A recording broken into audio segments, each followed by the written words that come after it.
em organizar equipe. Mas, no jogo, pelo menos no jogo de estreia, a gente viu uma equipe desorganizada. Pensa, igual Pipa.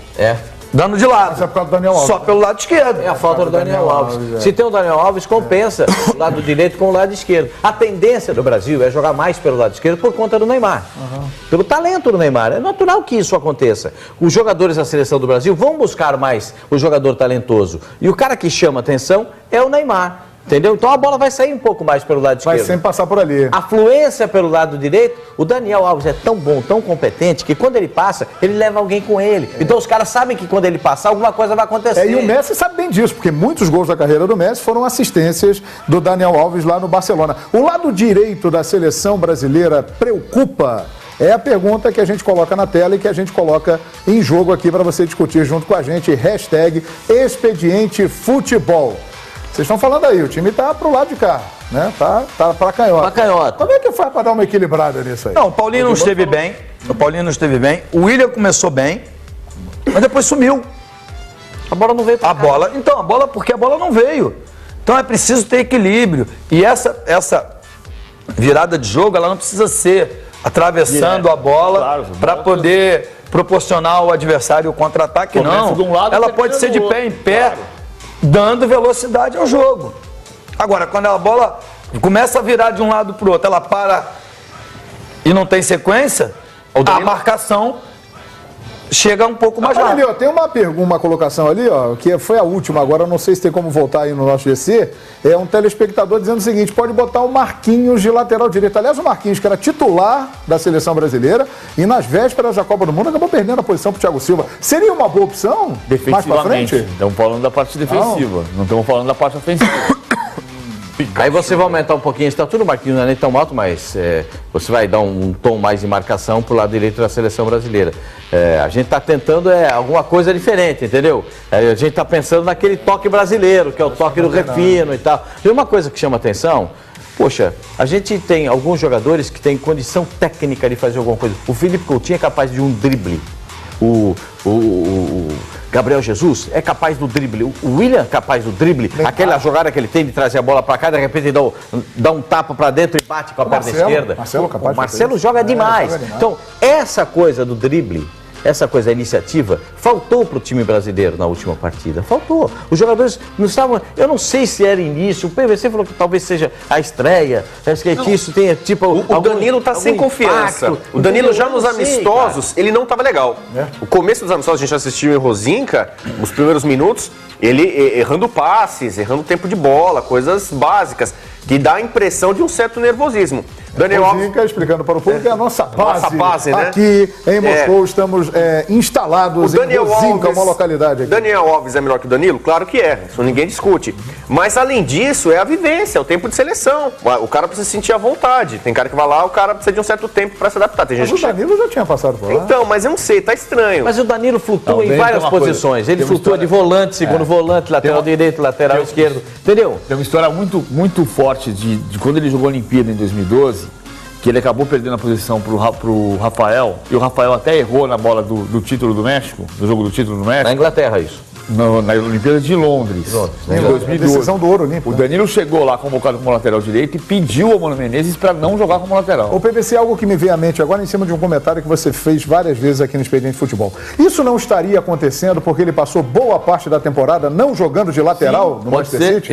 Ele terminou a temporada jogando algumas partidas boas contra o West Bromwich, contra o West Ham, contra o Swansea. Ele jogou de lateral, mas ele jogou direito, a temporada ele jogou muito à esquerda. De lateral direito, essas 3 partidas que eu citei. Totalmente fora, né? As 3 partidas que eu citei, mas ele jogou de terceiro zagueiro, ele jogou de lateral esquerdo, ele jogou no meio campo, e sempre como opção.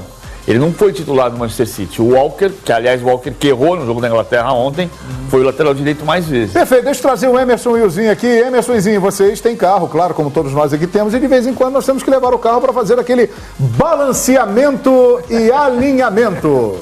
Às vezes o volante fica puxando mais pro lado esquerdo, tal. Parece que a seleção brasileira tá assim. Como é que faz, Emerson, para dar uma alinhada aí, Tetra? Como é que vai fazer para balancear isso aí, ó? Olha, ô João, a gente estava aqui escutando vocês atentamente, né? Tá foda. Belíssimos comentários. E aí o Emerson, a gente fica aqui fofocando aqui baixinho, né? Para não atrapalhar. Mas a gente estava falando o seguinte, eu vou falar do jogo, né? Desse jogo. O Marcelo também não jogou bem, o Marcelo também não foi no apoio. O Marcelo não apareceu tanto lá na frente, né?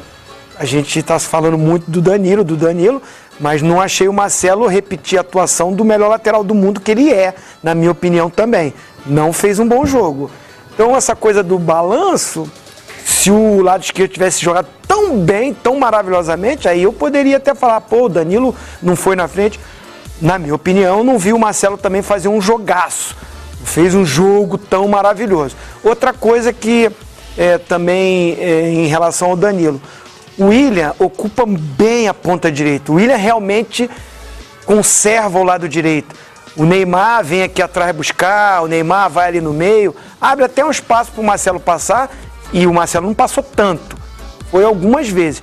O William não, ele fica bem ali na ponta direita, em cima da linha, às vezes até impede uma passagem dele. Acho que ele tem potencial, Danilo, para subir mais, para ser mais ousado.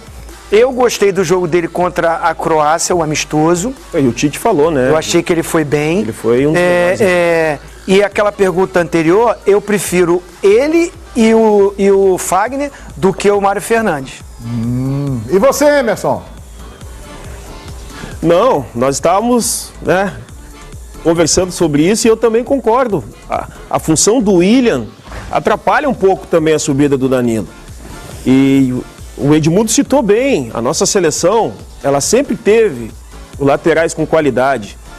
Eu sofria muito com o Cafu e com o Roberto Carlos, tinha que cobrir eles. Então a gente sabe bem, né?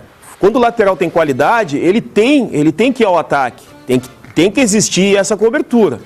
Mas no caso da seleção hoje, tem o William daquele lado, né? A gente pode ver, tem um lance até nas imagens, que o William tenta um cruzamento forte dentro da área e o Danilo, ele tenta passar. Quando ele vê que não tem espaço, né? Quando ele vê que não tem espaço, ele volta. Porque o William usa muito esse lado do campo, diferente do lado esquerdo, que o Neymar vem muito por dentro e que a gente também fala muito, que às vezes desnecessário, muitas vezes que o Neymar fecha por dentro para buscar essa bola, porque ele embola no meio do campo, pega essa bola de costa e o Marcelo tem mais possibilidade. Tanto que o lado esquerdo do Brasil, ele sempre foi o mais forte no ataque, né? E eu acho que isso prejudica um pouco o Danilo. E vou voltar a dizer, eu acho também que é uma situação que o Tite pede para eles dar uma segurada mais do que o Marcelo, pela qualidade do Marcelo. Não que o Danilo não possa ir ao ataque, mas é porque já existe o William e eu acho que ele pede isso pro Danilo. É verdade, é uma visão interessante. Agora o Zinho colocou um tema também que a gente pode analisar. O Marcelo, de fato, a seleção não jogou o que a gente esperava, mas o Marcelo, de fato, não foi o Marcelo, né, que a gente conhece. Não foi. Inclusive na bola do gol. Eu estou coordenando aqui desde domingo. Que a bola sai para a lateral e depois vai para o escanteio, porque no começo, em vez de ele dar um afastar de verdade, ele tenta sair jogando com um drible. Aí perde a bola. E para recuperar, para não deixar a Suíça invadir a área do Brasil, tem que cortar e jogando para lateral aqui no curtinho do lado do escanteio. Foi assim que saiu a origem, foi assim a origem do escanteio que resultou no gol do Zuber. E aí, de novo, a lembrança, o Tite já falou sobre isso, a imprensa brasileira hoje inteira está falando sobre isso, a gente falou na hora do gol. O Brasil tomou 6 gols com o Tite. De fato, como disse o Tite, são poucos gols sofridos em 22 partidas. Mas dos 6, 1 foi de pênalti e 5 de cruzamentos. Eu gosto de pensar, às vezes, fora da casinha, né? Não é à toa que eu Como é que é? Às vezes? Como é que é? Eu diria 99%. O termo Como é que é isso, Bubu? É a característica do cara que é diferenciado, né? Ele tenta fazer. Ele pode errar, ele pode fazer uma besteira, mas ele tenta fazer alguma coisa. Você sai do lugar comum, É verdade. Então, por exemplo... Você tem razão. Então, você imagina... Peraí que o Bubu vai fazer uma tese nova. São duas teses. São duas possibilidades. Vamos lá. Podem me chamar de louco, maluco. Vamos desenvolver. Mas como já cantou John Lennon, né? Eu posso ser um sonhador, mas eu não sou o único. Perfeito. Uma coisa, puxa o William para a posição do Paulinho. Mete o Douglas Costa na ponta direita, onde ele já jogou muitas vezes. Estou falando para responder a sua pergunta. Perfeito. Como equilibrar o time ou tornar o lado direito mais forte e tal, mais agudo? Você teria ali talvez um triângulo, o Danilo com o William e com o Douglas Costa. se é para ficar tão geométrico nesses triângulos, que é uma das coisas que eu posso fazer de crítica ao Tite. Ele está muito preso nos dois triângulos, o triângulo da esquerda e o triângulo da direita. E a gente está discutindo aqui que o triângulo da esquerda é o melhor do mundo e o da direita tá capenga. Outra possibilidade que pouca gente acho que discutiu. Será que não dá para jogar Firmino e Gabriel Jesus juntos? Essa é uma tese que eu também desenvolvi. De repente você mudaria para um 4-4-2. Gabriel já jogou pelo lado. Então, de repente você faz um 4-4-2 e deixa dois caras ali. Eu acho que o Brasil tem que ser pragmático nesse 4-1-4-1. A gente foi campeão as 5 vezes que foi, num esquema 4-4-2. Rompendo regras. Rompendo regras, com atacantes que se movimentavam. Quando você se movimenta, na teoria, você recebe a bola mais livre. Você confunde mais o adversário. O Brasil vai se classificar, vai em primeiro, vai fazer uma Copa do Mundo linda. Amém. E vai fazer os 7 jogos, chegando à semifinal, se Deus quiser, a grande final e ser campeão. Amém. Mas o Brasil precisa melhorar. E a gente só está discutindo aqui o desejo de como ela pode melhorar. E talvez seja uma alternativa voltar a surpreender o adversário, porque pelo lado direito ou pelo lado esquerdo, passando o Danilo ou não passando o Marcelo, enfim. O problema é que você está estático, tem um volante, 4 jogadores aqui, e o adversário, a Suíça fez isso muito bem. Bloqueava um lado, quando o Brasil girava, bloqueava o outro. Aí, nem Pelé, se voltasse a jogar, ia conseguir romper aquelas 2 barreiras driblando todo mundo. Ajudaria bastante. Talvez se você não fosse estático, se você se movimentasse o tempo todo... Foi nos primeiros 20 minutos. Sim, PVC, mas não foi suficiente para vencer. Claro. Agora, eu só acho uma coisa. Aí vamos voltar para aquela discussão da semana passada, quando você perguntou se o Brasil tinha o melhor trio ofensivo do mundo, e eu disse não. Para mim não tem nada melhor do mundo, nem lado esquerdo, nem trio ofensivo. Enquanto não for campeão do mundo, não tem nada melhor do mundo. Depois que foi o melhor time do mundo, aí é o melhor time do mundo. Agora, há uma semana, a gente estava perguntando se era o melhor trio ofensivo do mundo. É o melhor quarteto. O maior quarteto do mundo. Felipe, William, Gabriel e Neymar. PVC. E hoje, só uma frase, só um segundo. Transformar o time inteiro porque empatou um jogo. Foi um péssimo jogo. Foi ruim o jogo. Mas é pra mudar o time inteiro, desculpa, assim. Não, abençoado, eu ia falar, o melhor no momento é o da Rússia, fez 8 gols. Vai ser o melhor time do mundo. Se ganhar a Copa do Mundo, vai ser. Senão vai ser o campeão do mundo. É porque realmente, a gente precisa parar assim, de achar que o Brasil é o melhor país, o melhor futebol do mundo, enquanto não for campeão do mundo. Na verdade é assim, tem a possibilidade do Neymar, embora a CBF garanta, através da sua assessoria de imprensa comunicada pelo departamento médico, que ele deve jogar, mas temos que nos preparar também para não termos o Neymar, porque ele é natural isso, hein? Ele vem de uma fratura grave que ele sofreu há 3 meses da Copa do Mundo, então é claro que ele não está 100%. Agora tem uma imagem que não sai da minha cabeça e que eu acho que é uma vergonha. Bota aí a imagem aí. Aquela lá. Olha lá. Que é isso? Que desagradável, né? Só um jogador pula, o Casemiro. Quer dizer, aliás, o Zuber não pula também, né? Realmente ali, você tem todo esse número de jogadores, só um pulou. Foi o Casemiro, que estava mais na primeira trave, no primeiro pau. Ele pulou para pular, a bola passou 2 palmos acima da cabeça dele. E chama atenção, porque normalmente o atacante adversário, se ele ataca a bola, ele sai de uma posição lá de trás e vem até a pequena área como um elemento de surpresa. Não foi o caso. O Zuber ficou estático o tempo inteiro, né? Mas é o seguinte, o Brasil trocou a marcação do individual para a zona. E quando você faz isso, alguém tem que estar encostado em alguém. Não dá para você deixar a obrigação de um jogador só chegar, o outro está muito distante, porque no individual está todo mundo colado. E a maioria das seleções faz a marcação individual. A gente tem visto aqui. Na bola parada. Na bola parada. Você vê aqui, sai um abraça dentro da grande área, rabo de arraia. Brasileiro precisa de responsabilidade. E perfeito. Jogador brasileiro tem que sair recomendado. Filho, você vai pegar X. Você, ô Edmundo, você volta pra pegar o 8 ali, porque se ele entrar, a culpa é sua. Ô Emerson, se passar a bola no primeiro pau, é você que eu vou culpar. Ô Zinho, você fica aqui no rebote, você é pequenininho, fica aqui no rebote. Você tem que sair recomendado. Esse negócio de zona. Se ele entrar aqui, você pega. O de trás acha que o da frente vai pegar. E o da frente acha que o de trás vai pegar. Tá faltando comunicação nesse não gritar, falar, orientar, lembrar. Você falou bem, o único popular foi o volante da seleção. Foi o Casemiro. Foi o Casemiro. Eles são uma gilete no chão. Aí o cara entrou, ele empurrou, ele fez falta.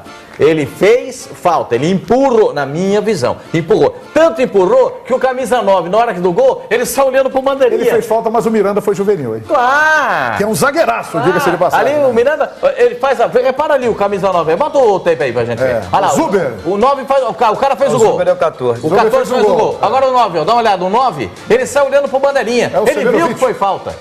O Seferovic, não é? Seferovic. Olha lá, ó, o 9, ó. O 9 tá na parada ali, ele viu a falta, ó. Aí ele vai correr pra cá. Ah, não saiu essa da imagem. Quando entrar mais, você vai ver. Eles ficam aqui, ô bandeira, dá não, fi. Aí sai aqui, paga, vai embora. Ele sabe que foi falta, pra mim foi falta. Agora, esse negócio de marcar pro zona, por que marcou pro zona? Aí vai a explicação do PVC. Tomou 5 gols, 6, 1 de pênalti e 5 de bola cruzada na área. Então o Tite mudou o posicionamento. Então vão marcar pro zona. Mas não dá. Tem que ser no abraça-abraça, tem que ser na responsabilidade, no contato, né? Tem que sentir o sovaco do cara dentro da grande área, senão não funciona, o bafo da orelha, tem que ser assim, porque se deixar, se passar aqui, você pega, passar o outro pé, entrou, fez o gol. Um abraço pro gaiteiro. O Brasil tomou um outro gol recente em Copa do Mundo decisivo, e aquele foi crucial, que é extremamente parecido com esse gol. O gol do Sneijder. O Sneijder é um cara que tem 1 metro, tem 60 centímetros. Tanto que ele fez o gol de cabeça, ele é carequinha, ele saiu batendo na cabeça que nem ele acreditava que ele fez o gol. A posição que o Sneijder cabeceou foi a do Zuber. Ele estava na pequena área. O Emerson, eu tenho informação aqui, a gente está olhando tudo aí, Emerson. O Pascoal estava falando aqui, você estava aí também se movimentando, né? Você fez muito isso, Emerson, marcando o zagueiro e tal. Você entende bem desse assunto aí, Emerson? Quase cabeceando a bola. Não é isso? Eu estava quase cabeceando essa bola aí para ver se eu tirava ela da área. Não, mas tem uma outra explicação a respeito dessa marcação à zona. O Tite só fez porque ele não tem jogadores altos. Quem é que pode marcar homem a homem aí da seleção brasileira? Danilo, Thiago Silva, Casemiro, Miranda e o Casemiro que está no primeiro pau. Mas Emerson, o Casemiro não marca. Emerson, eu concordo com você que a seleção brasileira é baixa. Mas eles tinham 1 para 9. Bastava um grandalhão nosso. E o Zuber tem 1,82, eu achava que ele fosse maior. Bastava um grandalhão nosso marcar o Zuber e evitaria o gol. Porque eu tô entendendo o que você está dizendo. Eu acabo de achar a solução para o problema. Ah, é? Problema. Pedro Jeromel tem 1,90 m. Eu dei essa solução ontem, hein? Acabei de olhar na ficha aqui. Eu levantei essa solução ontem. Olha aqui, ó. Olha a ficha dele aqui, ó. Olha a altura dele aqui. Dá pra pegar aqui, Baiano? Não, aí a gente vai. Olha lá, aí a gente vai mudar tudo. Eu acho que não precisa aí, isso. Jeromel, Eu falo do Mauro Galvão sempre. Jeromel, 1,90 m. Ô, João, o Emerson conhece bem, o Zinho conhece bem. Eu joguei com o Mauro Galvão. Ih, que monstro. O Mauro Galvão, na época que ele jogava, ele devia pesar 60 quilos e ele é mais baixo que eu. Uns 72, por aí. Deve ter uns 74, vai. Não era tão baixo assim. Eu acho que ele tem 78, mas Tá bom. Bem, uns 70, eu tenho uns 77. Vamos que ele seja do meu tamanho. Por aí. Beleza, ele não é alto, não é grandalhão, não é muito mais do que isso. Ninguém fazia gol de cabeça nele. Uma vez eu perguntei pra ele, sabia? Eu perguntei porque eu fiquei curioso. Falei, Mauro, mas o que é? Qual é a sua tática? Ele falou, se eu for disputar a bola na cabeça, eu não vou ganhar de ninguém. Então, eu disputo o corpo. Eu espero o cara saltar e desloco ele. Dificilmente ele cabeceia com perfeição. E eu comecei a prestar atenção, eu não entrava na área, né? Ficava no rebote, eu ficava lá na frente. E comecei a prestar atenção e acontecia isso mesmo. Sabe quando você cabeceia assim, que a bola bate em você? Todo torto. Assim, de frente, igual o Zuber fez, com ele ninguém fazia. Dário Pereira usava a mesma estratégia. Então, a gente tem que parar de ser malandro, tem que parar de tirar proveito, tem que. A lei de Gerson não funciona. Mas isso faz parte do futebol. Você tem que usar as armas que você tem. O Emerson não completou lá, pois não, Emerson? Complete aí. Não, eu só queria completar. O Edmundo falou bem, tem um jogador. Só que nós estávamos falando por que o Tite fez a zona. Então eu estava tentando explicar que a zona é em função dos jogadores baixos que o Brasil tem. Depois tem vários erros, e concordo plenamente com o Edmundo, muito inocente o Miranda, ele tem que ter esse contato, o braço tem que estar no corpo do jogador, ele tem que sentir onde está o jogador para ele pular. Também entendo que o Alisson poderia estar um pouquinho mais à frente. Mas o que nós estávamos falando era a questão, por que o Tite escolheu a marcação à zona? Ele escolheu porque ele tem jogadores baixos. Depois, concordo plenamente, o cara não pode pular sozinho.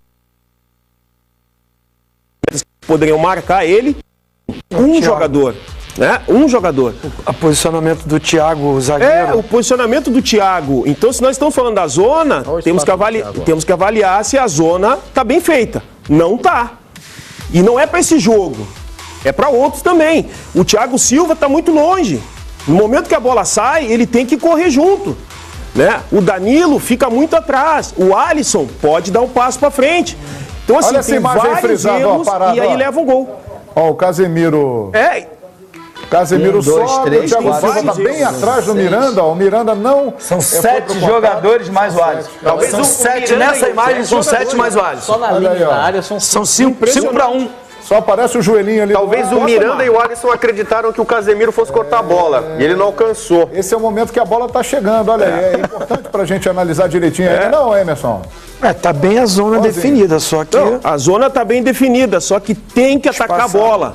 Essa sempre foi a orientação. Eu tive um treinador, o Fábio Capello, que marcava homem a homem. Né? Ele marcava homem a homem. Ele dava essa responsabilidade, mas ele tinha cara de 1,85 m. Então... é muito mais fácil. Mas um time baixo, ele marca a zona. Só que a zona tem que atacar a bola. Se não atacar a bola, vai tomar gol. Se o goleiro não der um passe para frente, vai tomar gol. O Dida xingava todo mundo. Falta comunicação. Tem que falar mais. Tem que se xingar mais. A seleção brasileira, ela é muito inocente nesse aspecto. Quando nós tomamos o gol, o Neymar foi ali, meio discreto, falar com o juiz do empurrão.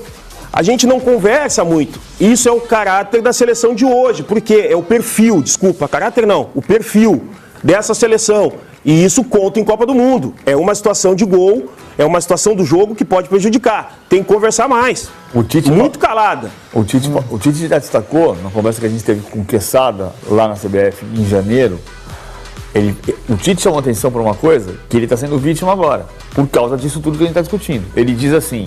se prestar atenção, o Brasil perdeu as últimas 3 Copas do Mundo na bola parada. E, na verdade, perdeu as últimas 4. Ele está falando do primeiro gol da Alemanha, né? Você não perde na bola parada se você tomou 7-1. Mas o primeiro gol da Alemanha foi na cobrança de escanteio. O jogo contra a Holanda foi na bola parada. O jogo do Henry, 2006, foi a cobrança de falta do Zidane. E se você... aí ganhou 2002. E se você voltar para 98, foi... o escanteio do Zidane. Eu quero insistir nesse ponto que o Emerson tocou agora e que agora há pouco eu tinha falado aqui. Ele acabou de dizer lá, uma seleção muito calada, fala pouco em campo. Edmundo foi jogador, Emerson foi jogador, Zinho foi jogador. Ô Zinho, tem que falar muito. Você, por exemplo, eu sei que é um cara, Edmundo contou aqui pra mim, hein? Você é um cara que falava direto, todo mundo, vamos lá, sempre dando orientação. Tá faltando isso? De longe, vocês estão percebendo isso? É importante. De repente, eu não sei, João, se não é por causa disso que ele não determina um capitão. Ele não encontrou esse líder ainda. Esse jogador que tem essa personalidade de cobrar dentro do campo dos companheiros, de orientar, de posicionar, desse momento que é fundamental de uma bola parada que está decidindo a maioria dos jogos. O PVC deu uma porcentagem aí. Eu escutei ele falando hoje, né, de porcentagem de gols de bola parada 47%, só nesse início. 47% na primeira rodada. Não fiz a conta depois do jogo da Rússia. Mas são 38 gols na Copa do Mundo, até o jogo antes da Rússia, e 18 de bola parada, dá 47%. Na Copa do Brasil, em 2014, foram 23%. Hoje são 47%. Aumentaram também o número de pênaltis, né? Aumentou o número de pênaltis e aí também por causa do VAR, né? Perfeito. Completa aí, Zinho. Então, assim, em cima desses números, você vê que a bola parada ela é determinante. Seja de pênalti, seja de falta frontal, falta lateral, escanteio. E na hora que a gente treina, os jogadores treinam a véspera do jogo, ou 2 dias antes. Amanhã o treino é fechado, o Tite vai treinar isso exaustivamente, né? Essa bola parada. Mas dentro do campo, O jogador é que vai falar, o Tite tá lá no banco, não dá para ele ficar gritando. É o treinamento que eles vão fazer, quando chegar na hora do jogo, é um cobrando do outro, é um posicionando o outro. Foi falado aí, tá se falando muito da falta, eu também achei que foi falta, foi inocente o Miranda, e ele é tão calado que ele mesmo não reclama muito. Quem vai falar é o Neymar um pouquinho, é o Marcelo um pouquinho, mas o próprio Miranda, ele não fica revoltado com o empurrão, depois ele fala um pouquinho, não tem essa vibração. Precisa numa Copa do Mundo, essa atitude, né, um jogador cobrar o outro, um falar com o outro. Se tiver que discutir mesmo no campo, tem que discutir, isso faz parte do jogo. Né? Para ganhar uma Copa do Mundo vale tudo. Eu ganhei uma Copa do Mundo em 94 e tinha um cara que era o capitão do nosso time, que muita gente não gosta do jeito dele, mas ele era fundamental. Ele cobrava, ele xingava todo mundo, falava, acabou o jogo, meu amigo, volta, amizade e tal. Agora na hora ali tem que ter isso. Rapaz, falar o nome do Dunga no Brasil virou pecado, mas eu vou fazer a seguinte pergunta para vocês. Mas eu vou falar do Dunga. Perfeito, eu vou falar exatamente. do Dunga, que é um grandíssimo jogador, pessoa maravilhosa. Não, mas em cima do que você está falando, o que eu estou dizendo é o seguinte, Zinho, falar do Dunga no Brasil virou pecado. Qualquer coisa que se fala do Dunga, não sabe nada, aquela coisa toda. Mas é um campeão do mundo, foi um grande capitão, um líder e merece todo o respeito. Tá faltando alguém, Edmundo, com esse... Você jogou com Dunga em 98, Joguei, né? Tá faltando isso? Joguei e vou te falar, é uma liderança positiva. Fala, grita, xinga, mas é um super cara fora do campo. Você pode contar com ele para qualquer coisa. As pessoas podem falar se ele é bom técnico ou mau técnico. Isso aí eu acho que ele não deveria ter aceito ser treinador da seleção sem nunca ter treinado algum time. Que aí ele corria o risco, mas ele foi atender um pedido do Ricardo Teixeira, presidente na época. Mas enfim, é importante ter a liderança. Essa coisa de politicamente correto, esses 23 jogadores estão representando 210 milhões de pessoas apaixonadas pelo futebol. Então, assim, tem que vibrar. O nosso povo é um povo alegre, vibrante.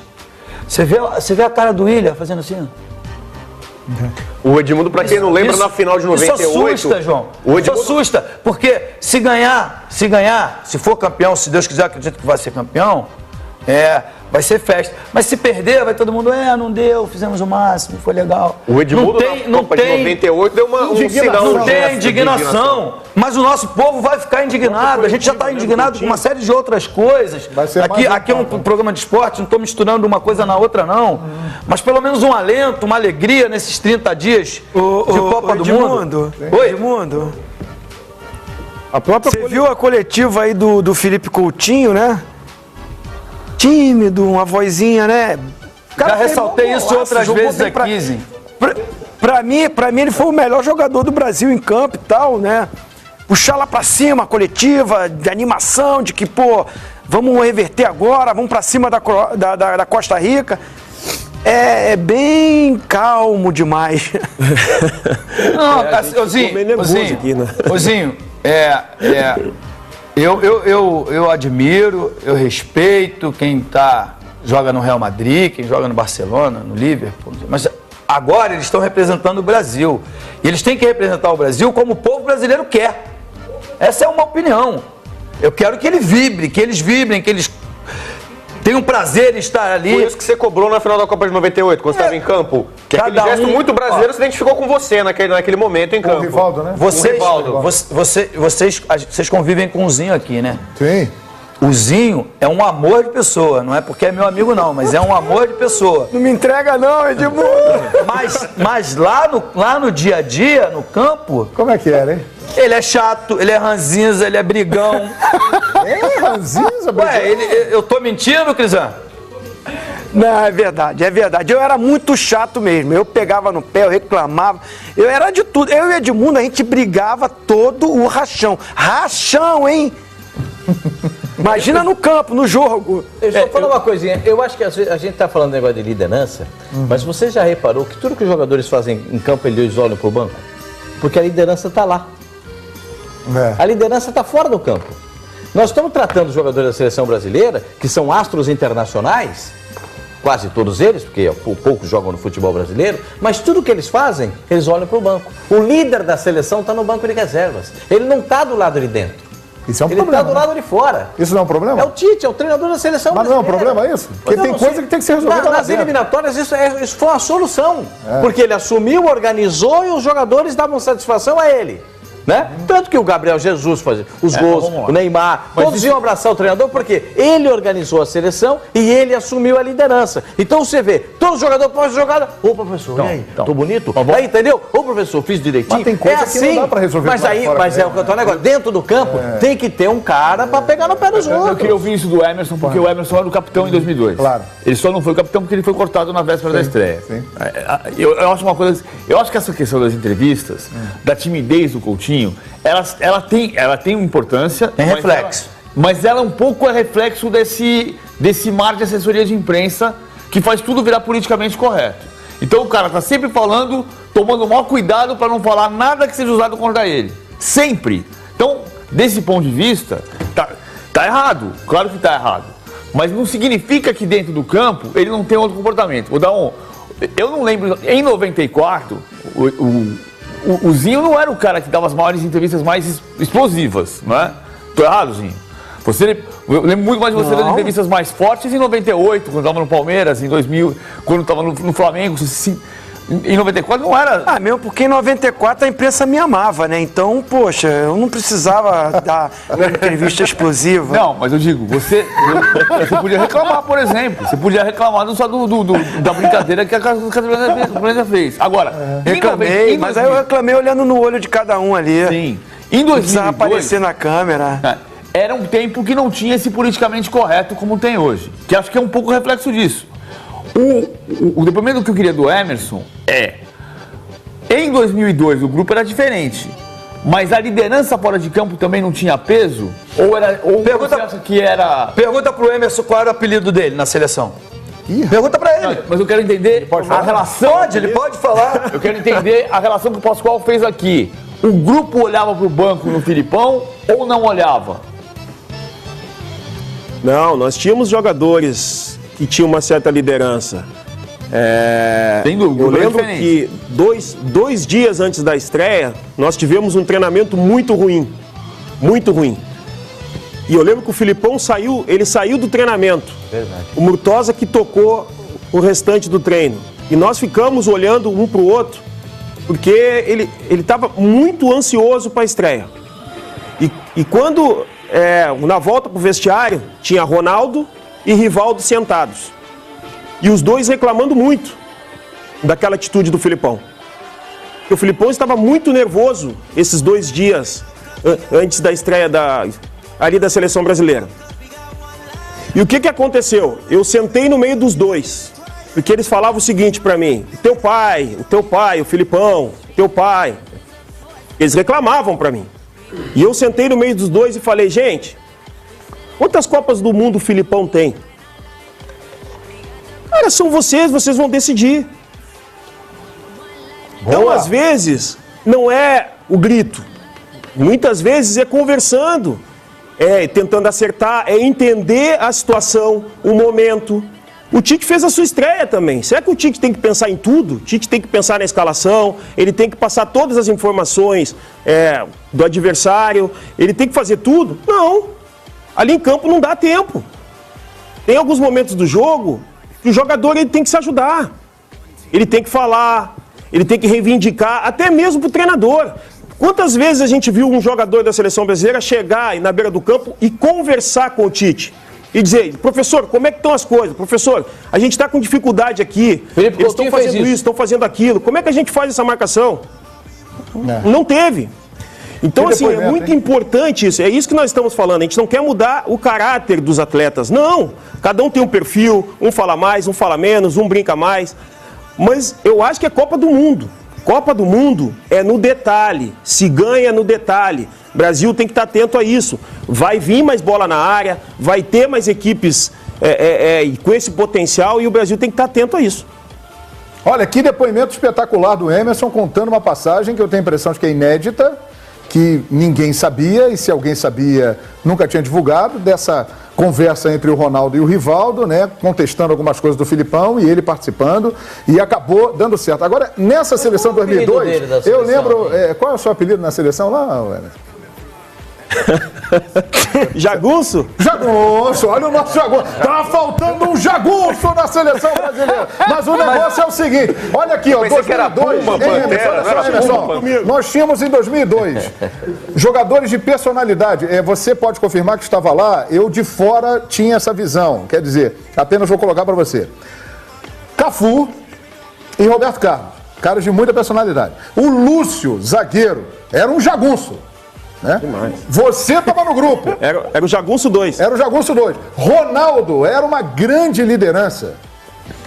Era um cara que se impunha. E com tudo isso depois do primeiro jogo... Olha, eu já citei alguns, pelo menos uns 5 aqui. E com tudo isso depois do primeiro jogo, foi pau na seleção brasileira. Sim. Que jogou mal contra a Turquia, que era para empatar contra a Turquia, que tomou um gol de um pequenininho de 1,68 m, que era o Omar Sass, o Sass, que fez o gol de cabeça. E ganhou com um pênalti que não existiu, que foi para a área. Mas, meu querido PVC, isso não vai mudar. Se o Brasil perder, vai levar pau. Claro que vai. Se ganhar, vamos bater palma, não tem jeito, ó. Infelizmente. Ganhou, tá bonita, não é? E principalmente nós, brasileiros, que nos orgulhamos, com toda razão, de sermos a maior seleção do mundo.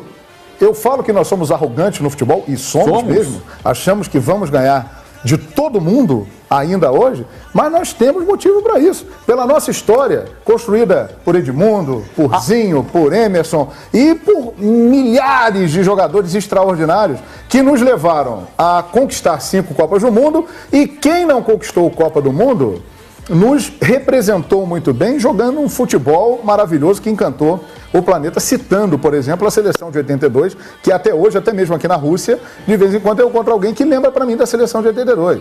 Então, quer dizer, é isso, então por isso. Empatou com a Suíça. Não tem o Jeromel que você citou, o Jeromel, além da estatura, o Jeromel é um cara que tem essa condição, eu vejo. Tem posições que eu acho que são mais importantes para o cara ter personalidade. O Alisson, a gente falou que o Zinho citou o Coutinho tímido. Tem gente que não conhece a voz do Alisson. O Alisson mal fala, não sei se ele fala muito em campo. A impressão, aí até nisso ele é um pouco lembra um pouco o Tafarel, que era um goleiraço, mas que não falava tanto, né? A gente um pouco ouvia, não dava tanta entrevista assim o Tafarel.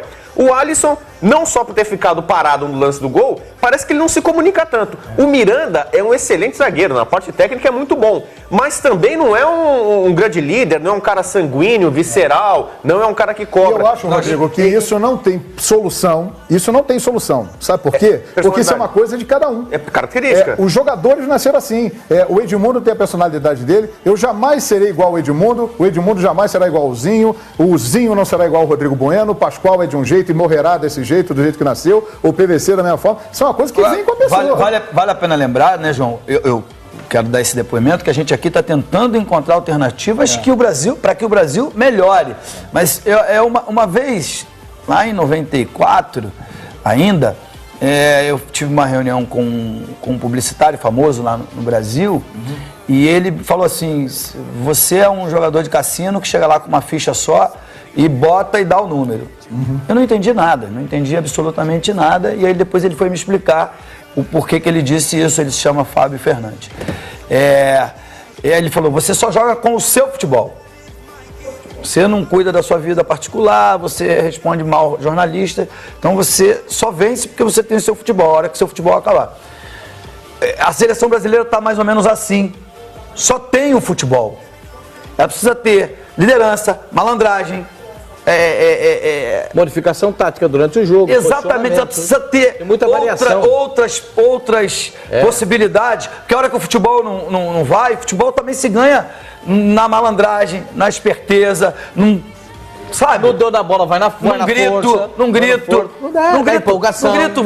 Você se pressionassem o árbitro, talvez ele desse depois o pênalti. Não estou dizendo que funciona não, tá? Mas se pressionassem o árbitro na hora do gol de empate da Suíça, talvez ele desse o pênalti do Gabriel Jesus, porque é ser humano. Se ficar quietinho, se ficar quietinho, aceita passivamente, anda, segue o jogo, monta. Quem é mais líder, o Alisson ou o Cássio? Olha o Cássio do Corinthians, tão decisivo. Eu tenho a impressão que é o Cássio. Eu não tô cobrando aqui a troca de goleiro, mas é perfil, personalidade. O Cássio, a postura que ele tem, especialmente em decisões e momentos complicados, e o Alisson.